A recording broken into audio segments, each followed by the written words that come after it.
Hi everyone, what is this? Who does this? Go there Hi everyone. to the trail that we blaze.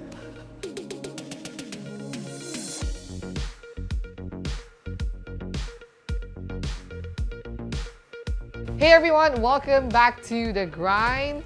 Today we are wrapping up the 12 series, and what a journey it's been going through the lives of the apostles. And today we're talking about Peter, honestly also known for his epic fails in life too.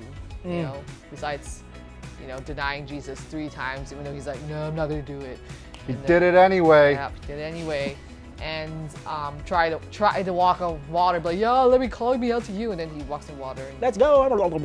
yeah, that probably that would be probably an accurate description of what happened. So speaking of epic failures, what has been an epic failure of yours? Okay, I think I'll go first. Let's just take that scar off. Mine would be, sorry Ruth, this was, I think she was around 1 year old. 1 year old.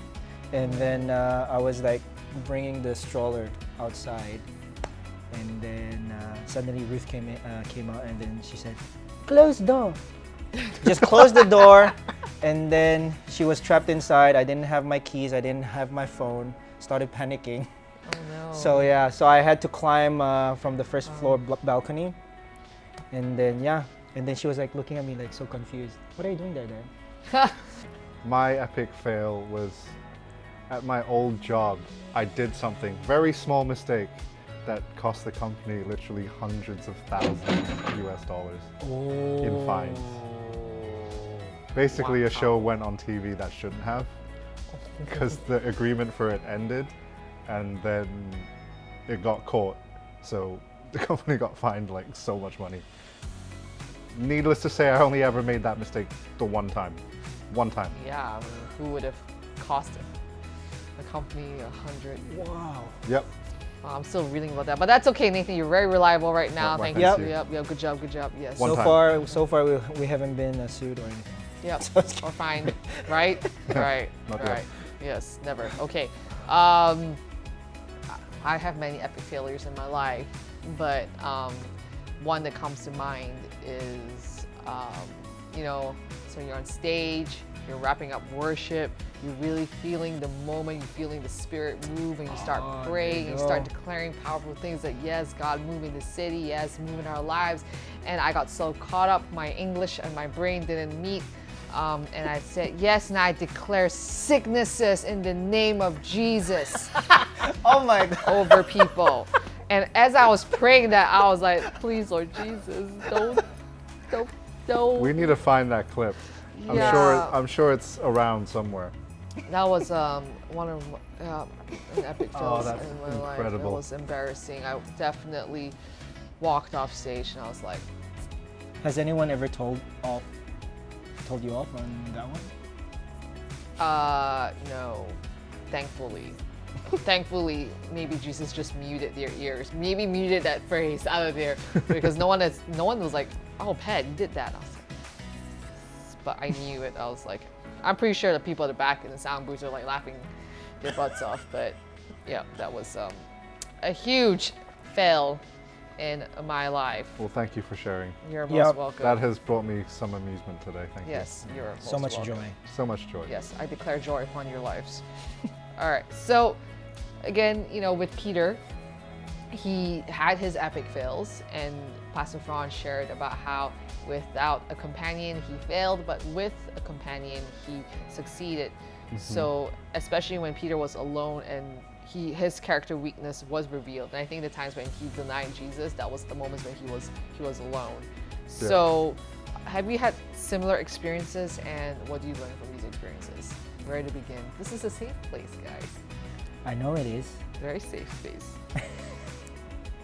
We will not laugh at you. Nathan?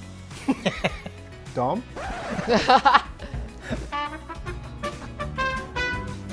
He's like, I'm just filming, man. Don't ask me. Well, for me, one of my weaknesses is that I'm my own greatest self-critic. So, like, I would like if there's one thing that I did wrong, I would replay it in my head like multiple times. So going off the whole like, you know, saying wrong stuff on stage, you know, yes, the whole declaring sicknesses on Jesus, but there have been other moments where as well that I've messed up on stage, and I'll walk off stage and I'll just like in my head just like go on and on in my head, replay, and kick myself about it and feel really bad, or like I could have done that, like how can I say that, and I missed that, you know, detail. And something that someone said to me that was helpful was like, give yourself 24 hours, and after that, forget it. Like, move on. Oh, that's good. So I've been trying to do that, you know, give myself 24 hours to just wrestle with it, and then it's done. I think for me, it would be just the fact that I like doing things alone.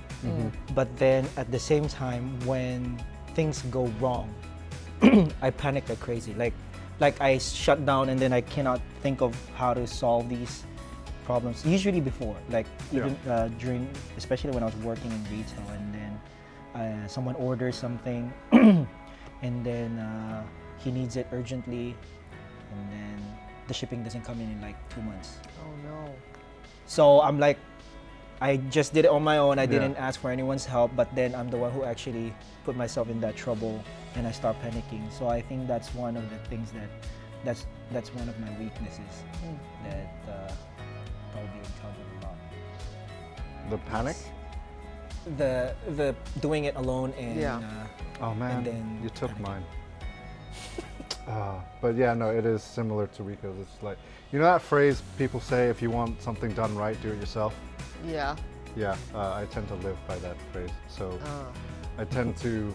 Except the phrase is, for me, is if you want to do it right, I mean, what's the phrase? If you want something done right, do it yourself. Yeah, if you want something done wrong, I do it myself. No, that's not true, Rico. But yeah, like whenever we have we've had projects or having to work with other people, I just feel like I don't want to wait on people to get things done. So I just everything. Yeah. And I mean, it's selfish, and like what you just said, like it's stressful. Yeah. It's unnecessarily stressful. Yeah. That's very true. Yeah. Want something done right, do it yourself. Want something done wrong, do it yourself. You want something done, don't give it to me. That's grim. So I have to take responsibility for your actions, buddies. Anyways, with Peter, he was alone and yes, without companion, and he failed. And I think the beautiful thing about him is he responded to Jesus, he repented, he turned back. And also, I think, you know, we see how he's the kind of guy that brought people together, right? He was always with people, you know, like he's always like the kind of guy to say, lads, let's get together, you know? So are there areas in your life that are particularly weak and easy to fall into temptation, and you need the company of others? I would say maybe just the rage. It's very easy to rage when I'm by myself. But then when I'm with other people, I don't know if it's peer pressure or just like having to keep up appearances. So I just swallow it and then rage by myself. But essentially, Rage. Keeping that under wraps. Sometimes it helps when there are people around, because also hearing maybe what they have to say about a certain situation or person can also help calm things. So, wow, I just hope Nathan never talks about us. Exactly. Let's not. Mine would probably be, I don't know, eating habits. But oh no, wait. Does the weakness? I'm just thinking in the air of like my weakness as, like, because I like to eat a lot and it's borderline bad, unhealthy, and I'm thinking whether it's bad in terms of like I eat a lot with friends and I eat even more without friends. So I don't know. No, I think it's good with friends because they would remind me like, oh, you have to take it easy on the food and stuff like that. So yeah. Well, not friends like me. I'd be like, please have some more. I'm not sure you've had enough, Rico.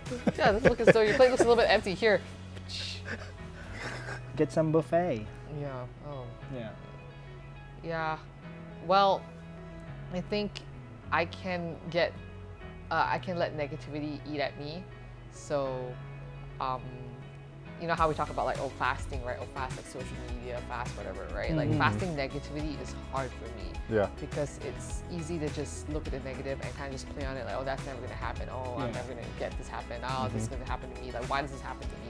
And I think when I'm alone, the thoughts come at me, and the place can be like my mind can become a really dark place by myself, especially if something bad happened and negativity comes at me. But with people, I think to process things with people, to actually allow people into my life and process things with them, I think that eases out the negativity. And sometimes, like my habit is I want to run away from my problems, you know. And don't we all? Yeah. And my way of running away from problems is just putting it aside and just like, let's not talk about it. Right. You know, but then as it festers, it seeps out into my mind. So I think, yeah. When you start worrying, is it? Start worrying or start like kind of like just beating myself up. Like I said, I'm my own greatest self-critic, and I feel terrible, you know. And so I think with friends to actually share that load, I think helps me. So yeah, that would be that. It's been a deep so open, you guys. So open. It's a deep conversation. It is. You know, like Peter, I would think that he's someone that was just really open over everything, and so I guess it's rubbing off in this conversation here. I reckon the 12 had conversations like this. Yeah, I mean, they were all guys, and I guess they didn't necessarily keep their emotions in the box. Well, technically, Peter literally sunk deep after walking. Sorry. Yep. That was bad. Sorry. That's all good. Thank you for that. Thank Rico. you for that. You know, we appreciate you. Yeah, as your companions in your moment of weakness, we still appreciate you. Found out my new weakness. Yeah, terrible jokes. Okay, so, all right, and I know we talked a lot about, you know, our failures and, you know, being alone and how we feel, but let's talk about something a little bit more positive, okay? Because I feel like I'm sunk in a little bit of negativity right now. But we see Peter succeed when he's with companions. So in your situation, where do you see yourself succeed in your ministry or whatever it is you were doing when you were with people? Well, speaking as a bass player, worship would really suck if it was just me. Like, awful. That is true. Genuinely awful. But also, us doing this for over a year now. Wow. Success! Yes. Success. Very nice. Yes. I think for me, I would give credit to our admin team. Ooh. Yeah, just the fact that like admin is a lot of workload, and it definitely need a lot of people and a lot of hands so that everything would work perfectly or work good. So yeah, I really take credit because to the people around our team, because I feel like if it's just me, I would have failed a lot already. So yeah. We do have a really good admin team here, so thank you guys. to keep things ticking. Appreciate you all. Thank you. And housekeeping too. And setting everything up. Yeah. Yeah, I think definitely, you know, without people for church online, you know, to make things happen, I wouldn't be able to go so far, you know, again, with the grind and everything, you know, so I think that would be one success story. And if I were to even rewind a little bit even further, when I even first started ministry in youth and doing that with a companion, doing that with Josh Pettigrew, I think that also was helpful because we were able to spur each other on. We were able to, in a way, meet the needs of different kids. Yeah. Like some That's kids cool. had these needs, some kids had other needs. You know, it helps that one was a female, one was a male. Yeah. And I think we saw a success story in that where we played off each other's weaknesses and strengths to be able to, I guess, cater and grow. Yeah. So I would say that's a success story in terms of serving God. So yeah, I think it's been quite a journey for all of us, you know, to discover our strengths, discover our weaknesses, And likewise, in the lives of the apostles, we see how God used these very ordinary men to do amazing things, and they were by far not perfect. Yeah. You know, and Like us. like us. Yes. And actually, out of all the apostles that we've been hearing about, which one stood out to you the most? Matthew. What about Matthew? He's just very not perfect. I think he's the one who like carries his past around a lot, because he was working in a line of work that no one really liked, which made him unpopular professionally and personally. True.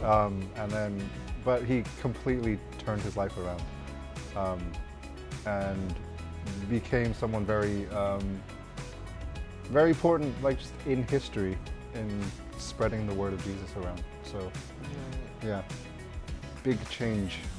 I like it. Right. So how are you taking that aspect and applying it to your life then? I'm hoping my life isn't over and I can have a big change at some point.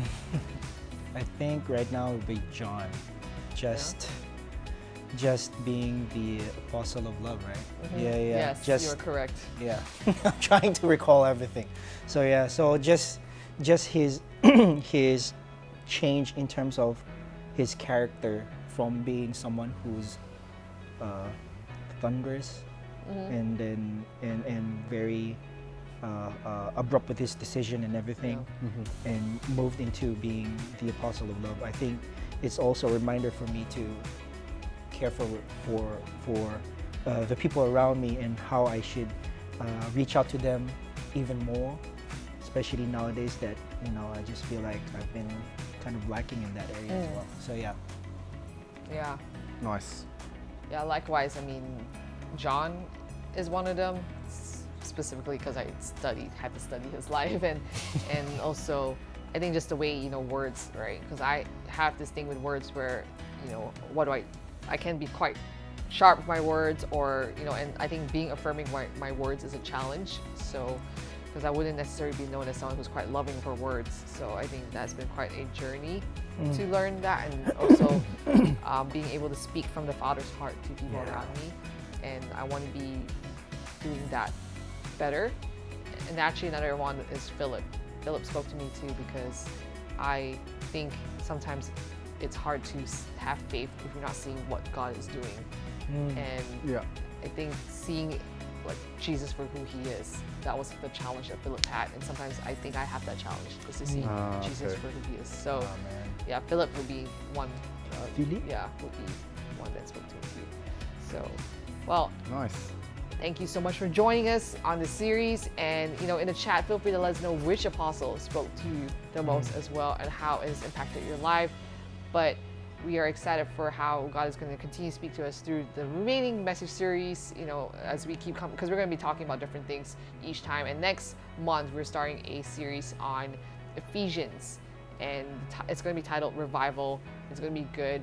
Ephesians is a great book, so I want to encourage you to actually read Ephesians if you haven't done so. It's only 6 chapters. 6. Yep. Yeah, 6 chapters, and it's going to be good. So as a church, we're going to go through that. So yeah, ask God to speak to you through that word. It's going to be good. And join us next week as we look into the first week of this message series, Revival. All right, take care, everyone. We'll see you next time. Yep. Bye. Bye.